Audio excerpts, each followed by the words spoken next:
Assalamualaikum warahmatullahi wabarakatuh. Bersama saya di Santoso. Kali ini kita memasuki mata kuliah grafika komputer, di mana untuk pertemuan kali ini kita masuki pertemuan pertama, dan saya akan menjelaskan mengenai pengantar grafika komputer, terus kemudian ada pengenalan processing, di mana sebelum kita mulai membuat kode program ya dengan bahasa pemrograman, ya tentunya silahkan Anda yang belum mendapatkan softwarenya ya, terus bagaimana cara instalasinya, bisa download ya, dan bisa menonton video di atas ini ya. Silahkan disaksikan terlebih dahulu sebelum memulai atau mengikuti video ini. Dalam mata kuliah ini, saya akan membagi beberapa bagian.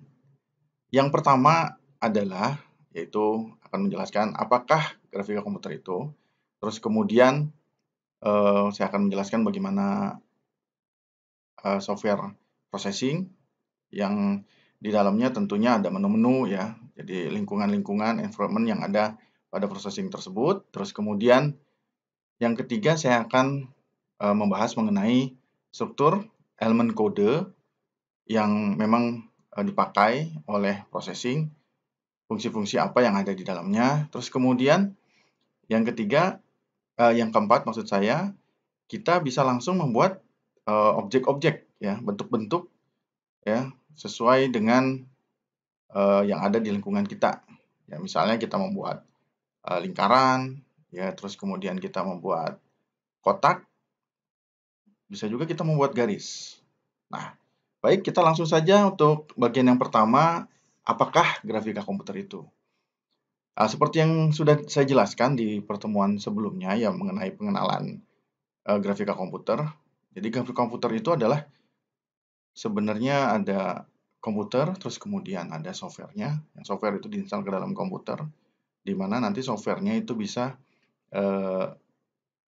berfungsi untuk membuat gambar-gambar ya, grafik. Terus kemudian bisa juga membuat game, ya. Bisa juga membuat animasi, ya, sesuai yang kita inginkan. Jadi sederhananya seperti itu. Yang dimana memang perlu ya untuk kita ya secara dalam untuk mengerti bahasa dan logika pemrograman ya. Jadi dengan adanya bahasa pemrograman ini ya tentunya dibutuhkan kemampuan ya untuk kita menganalisis serta memahami fungsi-fungsi yang ada di dalamnya ya, atau kode-kode program secara matematis. Nanti ya jangan takut ya, wah matematik susah nih ya karena ada matematiknya. Tidak. Jadi saya akan menjelaskan dari sisi kode programnya secara visualisasi hasil-hasilnya tanpa kita harus terlalu dalam membahas secara matematis. Nah, baik berikutnya ya. Sebenarnya processing ini ya itu memiliki struktur pohon keluarga ya atau family tree yang sama dengan bahasa pemrograman Java. Ya, terus kemudian mirip juga dengan bahasa C karena ada kode-kode program yang berkaitan dengan C, terus kemudian dengan C++. Ya. Bahkan yang terakhir ini ya sudah dikembangkan, sudah mendekati dengan bahasa pemrograman JavaScript. Ya. Makanya hasilnya ya nanti bisa dikonversi ke dalam JavaScript ya. Dan ini merupakan pengembangan dari bahasa pemrograman sekarang yang sedang dikembangkan oleh orang-orang yang mengembangkannya, yaitu sama persis dengan TensorFlow ya. Jadi yang berikutnya ya, saya akan membahas ya mengenai environment. Jadi Dan di dalamnya ini ya bisa kita lihat environment atau lingkungan ya bisa jadi juga di dalamnya pada aplikasi processing ya sebaiknya Anda install dulu atau Anda peroleh dulu aplikasinya. Nah, nanti tampilannya seperti ini ketika kita buka. Kita buka tampilan seperti ini di mana lingkungannya dari processing sendiri ya itu dinamakan Processing Development Environment atau PDE. Ada ekstensi dari aplikasi yang kita buat itu nama filenya, terus kemudian ekstensinya adalah PDE. Nah, ini sebenarnya bila kita lihat di sketch ini, ya ini ada lembar kerjanya. Jadi sangat sederhana sekali, ya text editor yang sangat sederhana sekali. Ini ada baris-baris kode program, ya ini tempat untuk menulis kode program, ya. Terus kemudian ini terdiri dari menu-menu, ya ada menu file, terus kemudian edit, sketch, debug, ya ada tools, ada help, ya. Di mana nanti menu-menu ini, ya ini sangat berfungsi sekali bila kita ingin membuat kanvas baru, ya tempat menulis kode program ini, ya sketch-nya. Terus kemudian untuk membuka file baru atau membuka file yang sudah pernah kita simpan, ya. Jadi ini fungsinya sama sebenarnya, tidak jauh beda dengan Microsoft Word mengenai penyimpanan, save as, ya. Bahkan kita bisa ekspor aplikasi ya ke dalam bentuk video. Terus kemudian ada edit ya. Di sini fungsinya sama ya. Untuk ada undo, redo, terus kemudian ada cut, copy, ada paste ya. Bila kita mengcopy kode program terus kemudian kita pastekan, kita pindahkan ke tempat yang lain ya. Pencarian juga seperti itu sama ya. Terus kemudian ada sketch. Nah, bagian ini itu ada sub dari sketch ini adalah run. Run ini untuk menjalankan kode program. Ketika kode program sudah diketik ya, terus kemudian kita bisa pilih sketch run atau Ctrl R atau ya, atau kita bisa klik tombol ini ya. Segitiga ini run ya, karena ini ada penjelasannya di sini ya tadi. Ini stop untuk menghentikan kode program, run untuk menjalankan kode program. Nah, bila terjadi error, ini akan ada debug ya, dan di sini akan tampil ya di bagian atas ini ya, di sini posisinya akan tampil. Bila ada kesalahan dalam penulisan akan tampil berwarna merah. Nah, ini contohnya nih ya, bisa saya contohkan. Nah, ya misalnya ada error, nah seperti ini size variable declarators ya. Ini dia akan menunjukkan kesalahan. Nah, bila kita teruskan ya, kita teruskan, masih ada error. Dia menyatakan apa? Missing a semicolon ya. Artinya kita lupa untuk mengakhiri dari program tersebut. Ya, sebenarnya ada simbol untuk mengakhiri kode program, namanya semicolon itu. Ya, seperti ini ya. Sorry, maaf. Ya, seperti ini ya. Nah, jika ini benar, ini akan seperti ini. Tidak ada kesalahan lagi, dan ini adalah fungsi size, di mana saya akan membuat ukuran sebuah kanvas, yaitu lebarnya 300, ya, tingginya 400, ya. Nah, kemudian jika dijalankan akan seperti ini, ya, tampilannya, yaitu kanvas yang berukuran 300 sampai 400, ya, sesuai dengan ukuran yang kita inginkan. Berikutnya konsol, ya, konsol ini ketika kode program diketikkan, terus kemudian ada hasil, ini akan dia akan ditampilkan pada bagian ini. Ini adalah konsol. Nah, bagian output ya dari proses pemrograman, termasuk kesalahan-kesalahan yang ditampilkan di atas ini tadi. Juga nanti ketika konsolnya ada kesalahan itu akan ditampilkan. Ya, begitu. Berikutnya ya, penjelasan yang lain ya selain environment tadi adalah run ya, run tadi fungsinya untuk mengkompilasi kode. Terus kemudian nanti ada hasilnya. Jadi menjalankan kode program.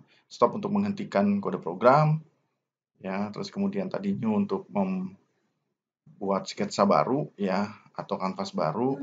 Open untuk membuka, ya, export untuk mengekspor file, ya. Jadi banyak menu-menu ya yang nanti berkaitan dengan kode program yang kita buat. Untuk bagian yang ketiga, ya, itu adalah struktur elemen kode, ya. Nah, untuk struktur elemen kode, yang pertama itu kita akan bahas mengenai komentar. Nah, di awal pemrograman, ya sebelum kita memulai kode program, biasanya bagi programmer pemula itu sebaiknya ya biar tidak lupa ya sambil diingat-ingat sambil mengingat untuk baris kode program itu biasanya di atasnya itu ditampilkan komentar. Nah, komentar itu bisa garis miring 2 seperti ini. Nah, bisa kita lihat ya, diikuti oleh komentar ya. Kode ini misalnya ya seperti itu, kode ini untuk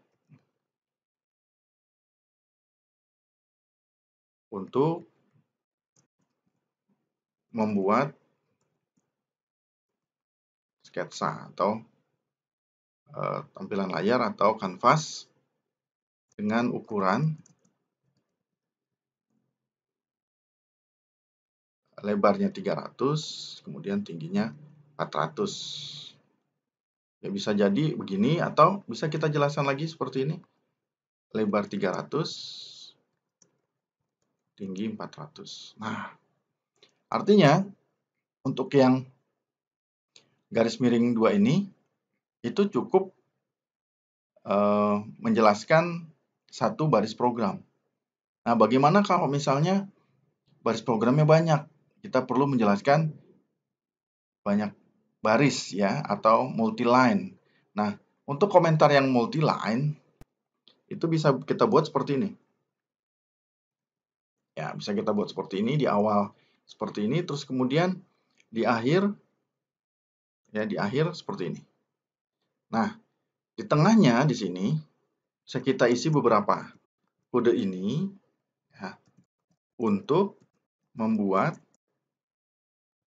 sketsa dengan ukuran lebar 300, tinggi 400. Ya. Jadi untuk yang garis miring 2 ini hanya cukup satu baris. Nah, untuk membuat lagi dia harus seperti ini ya, ditambahkan lagi baris berikutnya, tambahkan lagi seperti ini ya. Untuk membuat gitu ya. Untuk membuat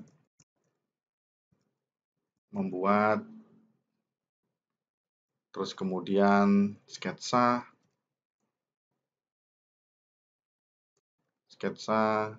dengan ukuran. Jadi untuk yang garis miring ya komentar untuk satu baris. Untuk yang multi line banyak baris itu sebaiknya gunakan garis miring bintang terus kemudian diakhiri oleh bintang garis miring ya. Nah, jangan lupa juga ya jika di akhir penulisan kode program itu selalu diakhiri oleh terminator ini. Ya, ada terminator. Ya, terus kemudian ini adalah fungsi yang memang sudah ditetapkan oleh processing. Bila kita salah menulis ya seperti ini, nah dia akan memberikan tampilan kesalahan yang berwarna merah. Dia akan mengingatkan ya the function size, kemudian ini integer-integer, dia bilang di sini adalah tidak ada, ya. Tidak pernah ada perintah seperti itu di dalam fungsi processing. Makanya kita buat seperti ini. Ya, jadi ini termasuk namanya case sensitive. Ya, jadi fungsi-fungsi ini ya sambil belajar, karena kalau kita hafal itu sangat banyak sekali. Sambil belajar pelan-pelan, nanti lama-lama juga kita akan ingat, ya. Jadi nanti kalau ada salah juga akan diingatkan, nanti akan dengan sendirinya kita hafal, ya, mengetahui fungsi-fungsi tersebut. Terus kemudian yang berikutnya, jika kita ingin membuat fungsi yang lain, ya, menampilkan program, ya kadang-kadang ketika kita membuat program, tampilan program itu sangat cepat sekali, sehingga kita tidak tahu itu hasilnya apa. Nah, ada fungsi yang untuk bisa menampilkan program tersebut, ya, hasil dari kode program yang diketik, itu menggunakan fungsi print. Ini sama seperti fungsi dalam bahasa pemrograman C, ya, atau C++, ya. Misalnya print, ya, fungsi print seperti ini, terus kemudian diakhiri oleh semicolon, terus kemudian ada println. Println. Nah, ini bukan kita menghubungkan ke printer, ya, namun print ini, ya, kode program ini, fungsi kode program print ini adalah menampilkan di layar, ya, menampilkan di layar. Nanti akan ada contohnya, ya, seperti apa untuk membuat tampilan. Baik, saya akan kasih contoh, ya, untuk program pertama, yaitu kita akan coba buat size, ya, misalnya 200, terus kemudian saya akan tambahkan background, ya, terus kemudian di mana backgroundnya ini ada 102. Nah, bagi yang belum tahu apa ya, kok itu ada 102, jadi latar belakang dari, oh, ini ada kesalahan, ya, dia memberikan informasi. Nah, ini yang benar. Jadi background ini, ya, secara fungsinya itu dibagi di dalamnya ini, ya, berupa angka, ya, integer, red, ya, terus kemudian ada green, ada blue, ada merah, ada hijau, ada biru. Ya, jadi bisa digunakan angka-angka, yaitu mulai dari angka 0 sampai dengan 255, ya. Jadi misalnya kita isi 102. Nah, kalau kita isi 102, maka tampilannya seperti apa? Gitu. Pertanyaannya jadi seperti itu, ya. Ya, jadi warna abu-abu seperti ini, ya, tampilannya. Nah, bagaimana kalau kita isi 255? Kalau kita isi 255, itu akan berwarna putih. Bagaimana kalau kita isi 0? Ya. Bagaimana kalau kita isi 0? Kita isi 0, ini akan tampil seperti ini. Ya. Hitam, ya. Dia akan menampilkan warna hitam. Bisa kita lihat tampilannya. Ya, jadi 0 dan 255. Nah, bagaimana kalau misalnya dengan warna-warna yang lain? Kan kita tidak tahu dan kita tidak hafal, ya. Ya, mungkin ini bisa kita coba untuk warna, ya. Bisa melalui menu tools, terus kemudian color selector. Ya, di sini bisa kita gunakan warna yang kita inginkan. Kita coba, ya. Kita coba misalnya warna kuning, ya, warna kuning. Terus kemudian kita ambil warna ini, ya, dari angka ini, terus kemudian kita coba masukkan. Terus kemudian kita jalankan. Ya. Apa hasilnya? Warna kuning. Oh, jadi sebenarnya kalau kita tidak tahu atau tidak hafal warna-warna yang ada dan kita ingin warna yang kita inginkan, bisa juga ya memilih warna melalui menu tools, terus kemudian color selector. Ya, bisa. Ya, kita ambil warna ini, terus kemudian kita copy, kita masukkan. Atau kita copy saja di sini, Ctrl C, ya, seperti biasa. Ya, seperti di Microsoft Word, terus kemudian kita pastekan di sini. Nah, itu. Ya. Jadi, ini yang bisa kita lihat dari program pertama. Kemudian untuk program kedua, itu ada yang namanya pernyataan, ya, ada statement, ya. Jadi, statement ini adalah bisa mendefinisikan variabel, ya. Kita menetapkan variabel, terus kemudian menjalankan fungsi, dan kita juga bisa membangun objek. Nah, misalnya kita buat size ukurannya 200-200, terus kemudian kita tambahkan deklarasi, di mana kita akan membuat deklarasi dengan tipe data integer, int, ya, tulisannya int, terus kemudian variabelnya adalah x, ya, variabelnya adalah x. Terus kemudian x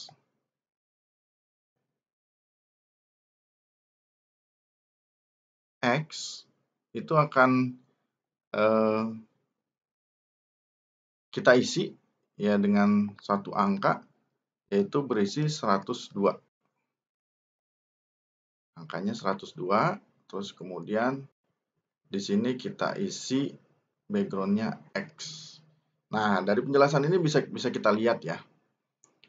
Jadi, kita ingin membuat sketsa dengan ukuran 200 kali 200, ya.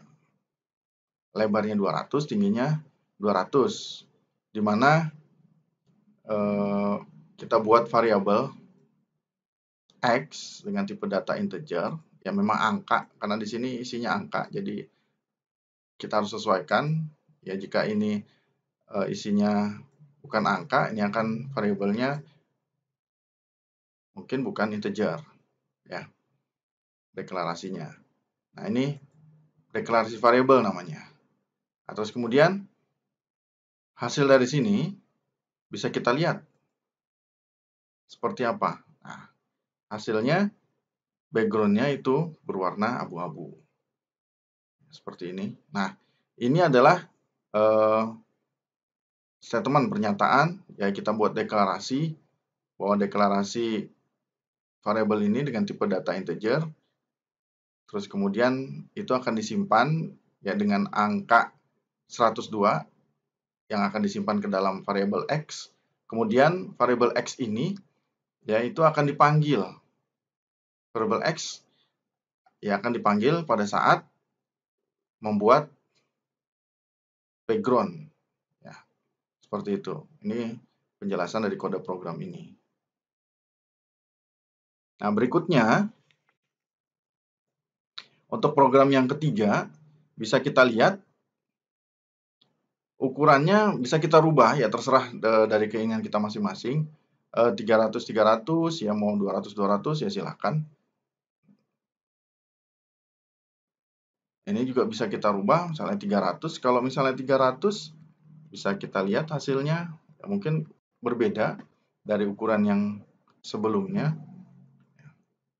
Kita lihat, nah, ukurannya jadi lebih besar, ya. Jadi lebih besar, seperti ini.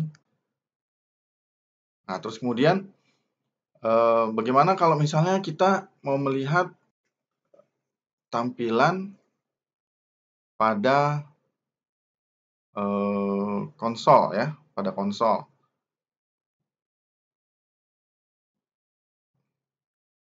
Nah, misalnya kita akan mencetak tampilan untuk kata atau kalimat, bisa aja seperti itu ya.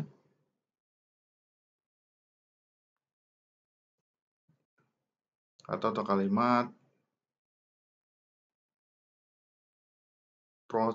processing ya, seperti ini. Terus kemudian kita kurung tutup dan kita kasih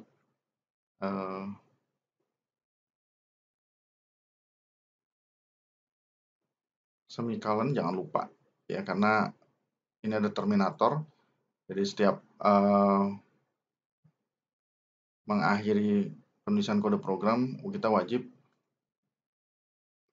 menambahkan atau membuat simbol terminator akhir dari kode program. Nah, bila kita lihat hasilnya seperti apa ya?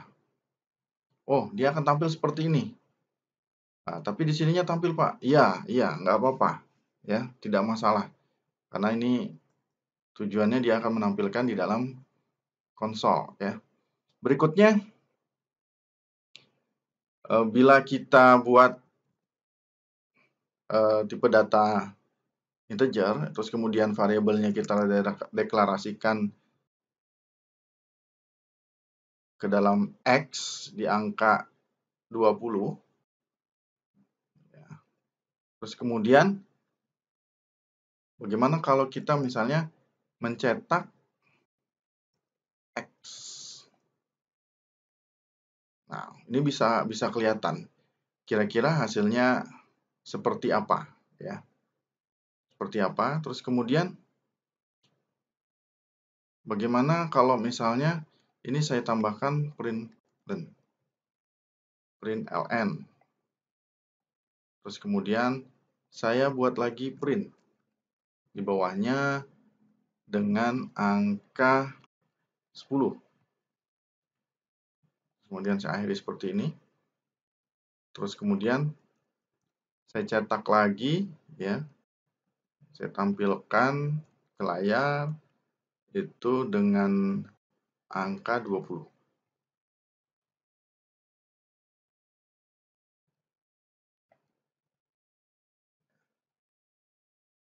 Terus kemudian saya cetak lagi. Ya, saya tampilkan dengan angka 40. Seperti ini. Nah, bisa kita lihat ini hasilnya akan seperti apa. Nah, ini. Ya, hasilnya akan seperti ini, processing. Inilah hasil dari processing tadi, seperti ini. Nah, ini nih hasilnya. Terus kemudian saya buat X ya, di mana X ini berisi 20. Ya, artinya 20 ini adalah tipe data integer. Terus kemudian X ini saya panggil 20. Nah, ini hasilnya 20. Nah, kemudian di bawahnya saya buat lagi print 10 ya. Nah, ini akan tercetak 10. Nah, terus kemudian saya cetak lagi, ya saya tampilkan lagi 20.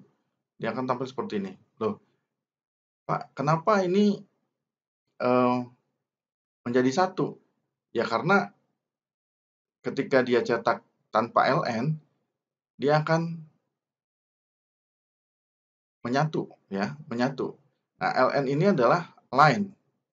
Ya, jadi dia akan cetak dengan spasi ya. Dengan spasi pindah ke baris baru, seperti itu. Ya, jadi bisa kita lihat perbedaannya. Jadi kalau misalnya 20 dengan 20, nah ini ya, dia akan pindah ke bawahnya, 20, 40. Nah, bagaimana kalau misalnya saya tambahin ln? Ya, bisa kita lihat. Kita lihat hasilnya. Nah, jadi ln di sini adalah dia untuk pindah ke baris baru, seperti itu.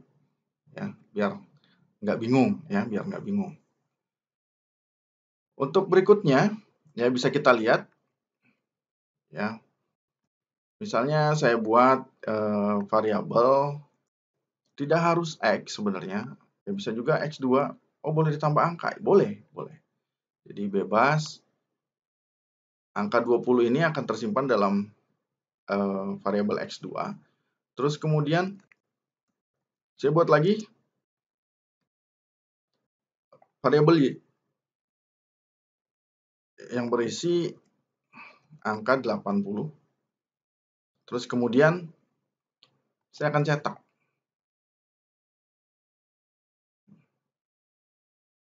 Saya akan cetak print, terus kemudian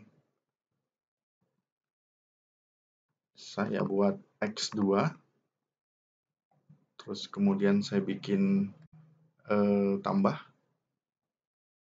terus kemudian saya akan coba tambahkan simbol bagi ya seperti ini. Saya tambahkan di sini simbol bagi, terus kemudian saya bikin tambah lagi, terus kemudian saya tambahkan Y2, terus kemudian saya bikin kurung tutup dan diakhiri oleh titik koma. Ya, bisa kita lihat untuk yang bagian ini ya, apakah hasilnya? Ya, secara logika bila kita analisis terlebih dahulu ya, println ya, println. Berarti nanti hasil dari X2 ya, terus kemudian Y2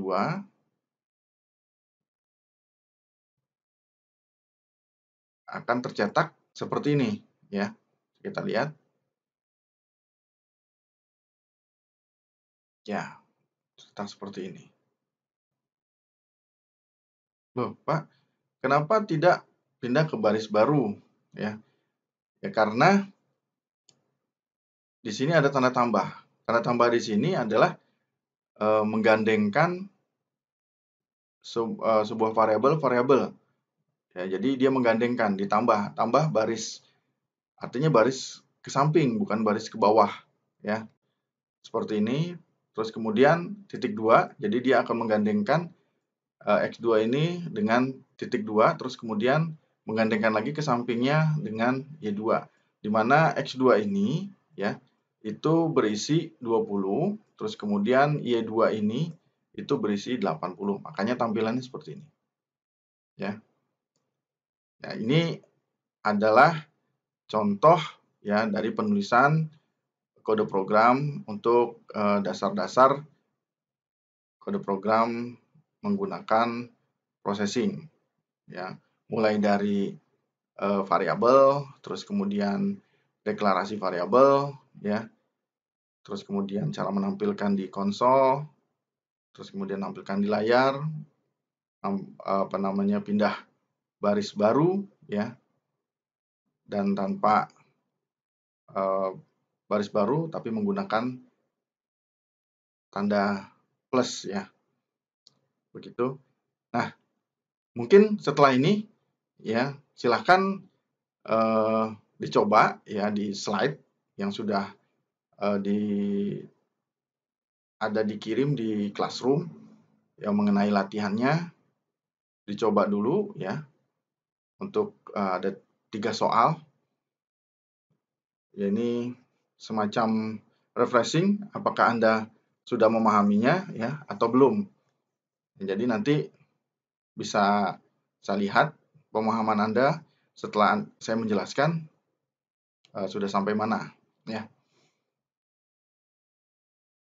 Silakan dibuat dulu ya. Ini akan ditunggu sampai sekitar 15 menit.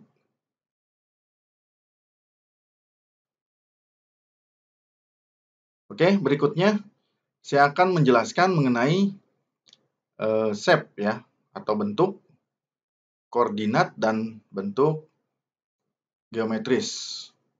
Di mana di bagian-bagian ini ya bisa Anda lihat ya nanti di slide ya, atau materi yang ada di Classroom yang sudah saya kirim, yang saya sediakan. Ya, mungkin saya akan menjelaskan beberapa ya, tidak semuanya, tapi bisa Anda coba dulu di rumah ya, atau sambil Anda ketik-ketik dulu di depan laptop atau komputer Anda atau PC Anda. Nanti akan saya jelaskan mengenai size. Size ini sebenarnya sudah dijelaskan. Terus kemudian ada print, terus kemudian ada line, ada triangle, terus kemudian ada rectangle, ada quad, ya, ada ellipse, ada background karena sudah dijelaskan juga, ada fill, ada stroke, ya, yang semua itu nanti saya akan jelaskan, ya. Untuk size, ya, mungkin tadi sudah dijelaskan, ya, sudah jelas, ya, seperti apa, karena memang size ini adalah fungsi untuk membuat jendela tampilan. Ukuran jendelanya itu diikuti oleh dua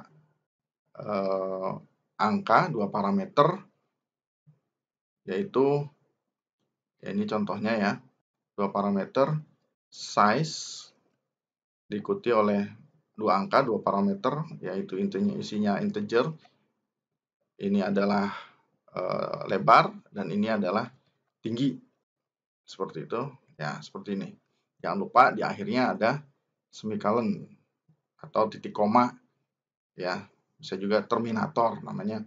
Di akhir program itu ada titik koma. Jadi mengakhiri program yaitu dengan lambang semikolon atau terminator namanya, ya.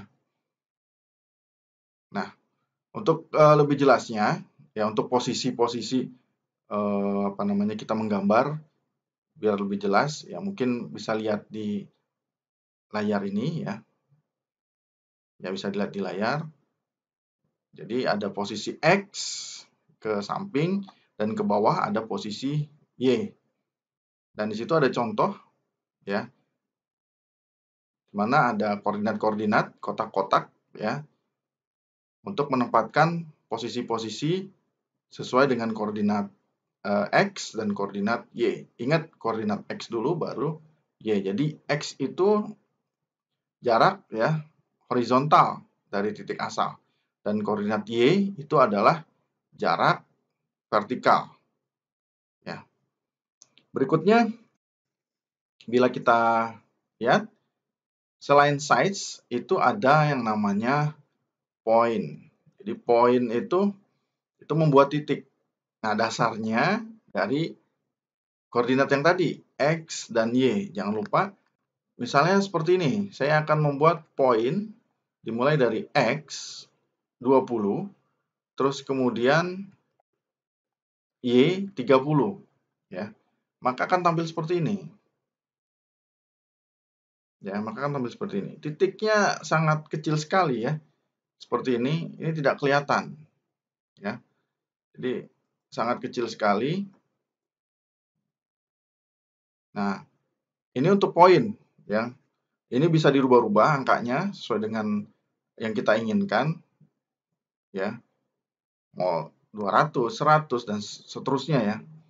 Intinya itu adalah posisinya X dan Y secara koordinatnya yang sudah ditampilkan tadi. Berikutnya adalah line. Line atau garis. Kita membuat garis di mana kalau garis ini itu ada 4 parameter, ya. Di mana nanti dimulai dari garis pertama, ya, garis mulai, dan 2 garis terakhirnya itu mengatur posisi garis berhenti. Ya, bisa kita lihat contohnya. Ada 10 misalnya, ya. Ada 10, terus kemudian ada 30, terus kemudian ada 90, terus kemudian ada 30. Nah, bagaimana hasilnya? Bisa kita lihat. Ya, nanti hasilnya seperti ini. Ya, garis seperti ini tampilannya. Nah, bagaimana kalau ini kita rubah? Kalau kita rubah hasilnya seperti apa? Ya, dia akan bergeser. Ingat tadi X, ya, X. Dia akan bergeser dulu ke horizontal dulu, ya. Horizontal dulu. Nah, bagaimana kalau ini saya rubah 30? Kita lihat. Nah, ke bawah, ya, dia akan ke bawah. Dan ini saya ubah lagi 40. Sama ya posisinya ini dengan ini. Ini akan berubah. Nah, baru sejajar. Ya. X, Y, X, Y. Dan ini sama. Ini X. Ini X, Y. X, Y. Nah, bagaimana kalau ini saya rubah? Bukan 90, tapi jadi 100. Nah, ini akan bergeser. Ya, dia akan memanjang nih. Dia akan memanjang dari posisi 20 tadi. Bagaimana kalau ini saya tetapkan 10? Nah, ini akan memanjang lagi ke depan. Nah, memanjang lagi ke depan, mendekati. Bagaimana kalau ini saya rubah jadi 5? Ya, saya rubah jadi 5.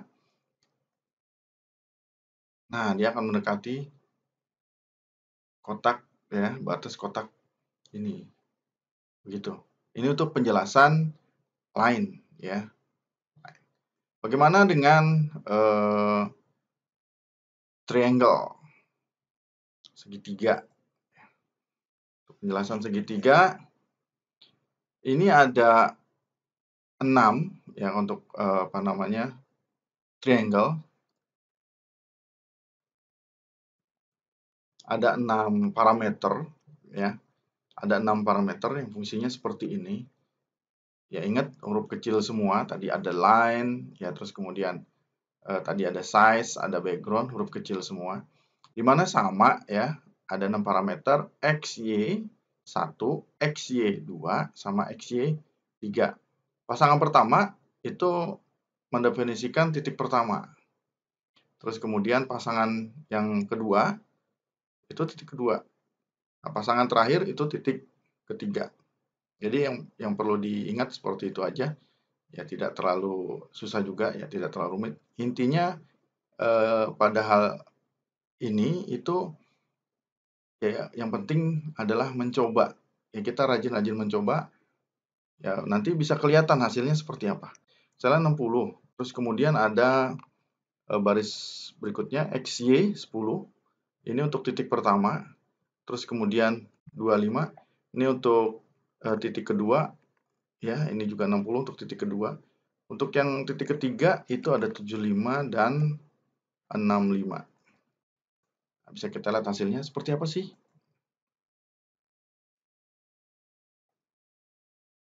Hasilnya bisa kita lihat. Tampil seperti ini, segitiga. Ya. Dan ini silakan bisa dirubah-rubah, ya. Silakan bisa dirubah-rubah sesuai dengan keinginan kita. Misalnya ini saya rubah untuk titik pertamanya jadi 50 misalnya. Karena ini kaitannya ini sama nih, ya. Kita rubah. Apakah hasilnya seperti ini? Ya, posisinya dia akan berubah saja. Posisinya akan berubah karena sesuai dengan ukurannya nanti menyesuaikan bentuknya, ya, untuk segitiga seperti ini. Nah, untuk berikutnya saya akan menjelaskan mengenai kuad, ya, kuad. Jadi ini akan membentuk persegi panjang, ya. Ada yang nyebutnya kuadrat, ada jajaran genjang, atau segitiga tidak beraturan, ya, seperti itu. Kuad. Ini ada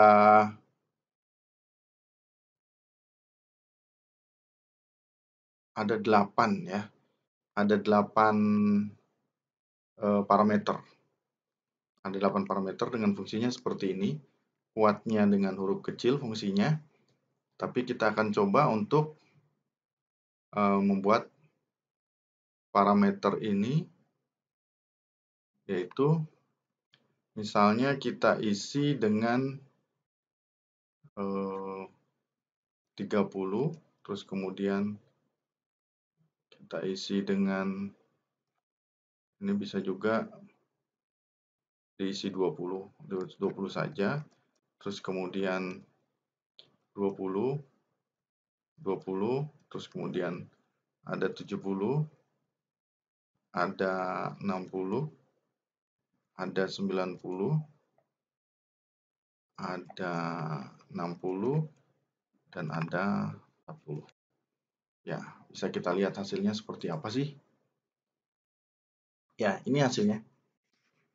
Jadi seperti yang saya sebutkan tadi, ya membentuk kotak, ya itu menghasilkan persegi panjang, ya kuadrat, terus kemudian jajaran genjang, segi empat tidak beraturan. Ini untuk kuad. Nah, bagaimana untuk rectangle ya? Bagaimana untuk yang rectangle? Untuk rectangle, ini bisa kita ganti rect. Ya, kalau bahasa Inggrisnya rectangle ya kotak ya. Jadi dia ada 4 parameter. Untuk dua parameter pertama ya XY itu mengatur lokasi sudut kiri atas, terus kemudian parameter yang ketiganya itu mengatur lebar, terus kemudian parameter keempatnya menentukan ketinggian. Nah, ini bisa kita buat seperti ini karena ada 4 parameter ya, fungsinya seperti ini ya secara default. Kita bisa isi 15, terus kemudian 15, terus kemudian 40, terus kemudian 40.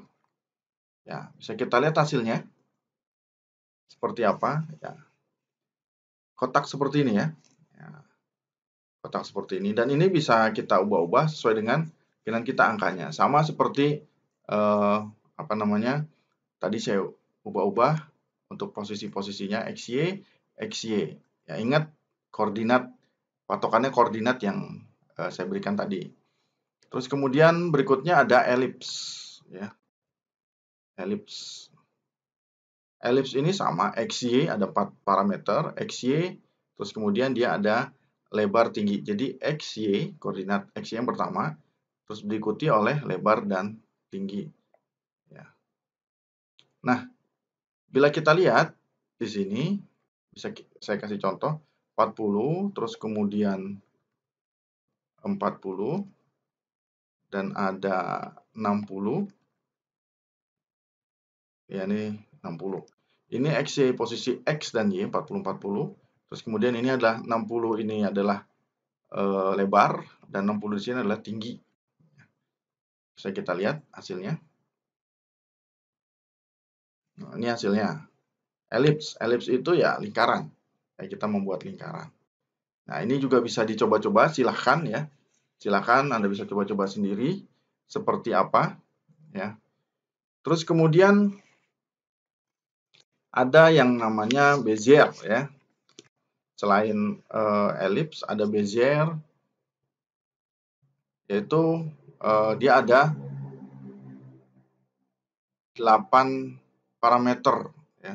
8 parameter dengan membagi titik-titik ya, jadi nanti berbentuk kurva. Jadi Bezier ini kalau kita lihat di Photoshop, ya kalau kita lihat juga di Adobe Illustrator, ya titiknya itu mewakili apa namanya gagang kecil ya yang menonjol. Jadi ini nanti membentuk kurva Bezier namanya. Ada 8 parameter, ini sangat banyak sekali. Nanti ini bisa juga disesuaikan ya. Misalnya saya akan membuat Bezier 32, terus kemudian ada 20, terus kemudian ada 80, terus kemudian ada 5, ada 80, ada 75, terus kemudian ada 30, terus kemudian ada 75. Ya, ini bisa kita lihat hasilnya seperti apa. Ya, seperti ini ya. Jadi dia sangat-sangat tidak beraturan ya, karena membentuk kurva. Nah, ini untuk Bezier. Berikutnya ada fill. Fungsi fill ini itu untuk mengatur nilai fill, isi dari objek ya, isi dari bentuk ya. Isi dari bentuk yang kita buat. Misalnya contoh ya, bentuk yang kita buat itu adalah rectangle. Terus kemudian itu ada nilainya 10 misalnya. 10 ya. Terus kemudian ada 50, terus kemudian ada 50. Bisa juga seperti ini. Nah, kita lihat di sketch-nya ya. Jendela layar sketch. Terus kemudian ada fill. Berikutnya kita isi fill dengan formatnya seperti ini ya. Fill kita isi. Isinya dengan apa? Ya, dengan warna apa? Misalnya dengan 204. Maka dia akan tampilan seperti ini. Ya, seperti itu. Masih berwarna apa namanya? Terang ya. Nah, berikutnya ya untuk fill no fill. Kalau no fill ya berarti kebalikannya. Stroke itu untuk membuat apa namanya? Garis pinggir dari objek ya. Garis pinggir dari objek. Terus kemudian ada smooth, no smooth. Itu bisa kita dicoba dulu ya. Seperti apa, karena di materinya juga ada contoh-contoh dan bisa dipelajari ya secara apa namanya pelan-pelan ya untuk bisa mengikuti apa namanya langkah-langkahnya yang ada di materi saya sampai dengan terakhir ya materi rect mode ya. Nah, untuk yang bagian terakhir ya silakan ya Anda coba tugas ya. Anda coba tugas yang sudah saya sediakan di materi untuk pertemuan pertama ini. Ya nanti dikumpulkan ya tugasnya tersebut ada kalau nggak salah ada 6 gambar ya, berarti ada 6 soal ya sesuai dengan langkah-langkah ya bentuk-bentuk yang saya praktikkan tadi ya terus kemudian Anda coba sendiri sesuai yang ada di materi juga dan Anda bentuk sesuai dengan soal yang saya berikan. Terus kemudian nanti minggu depan silakan dikumpulkan. Ya, oke. Terima kasih ya. Mungkin itu saja penjelasan dari saya. Jika ada pertanyaan silakan sampaikan melalui WA Group atau link deskripsi di bawah ini, di video ini. Ya, terus kemudian apa namanya? Saya minta maaf jika ada kesalahan. Sampai ketemu pada pertemuan berikutnya. Assalamualaikum warahmatullahi wabarakatuh.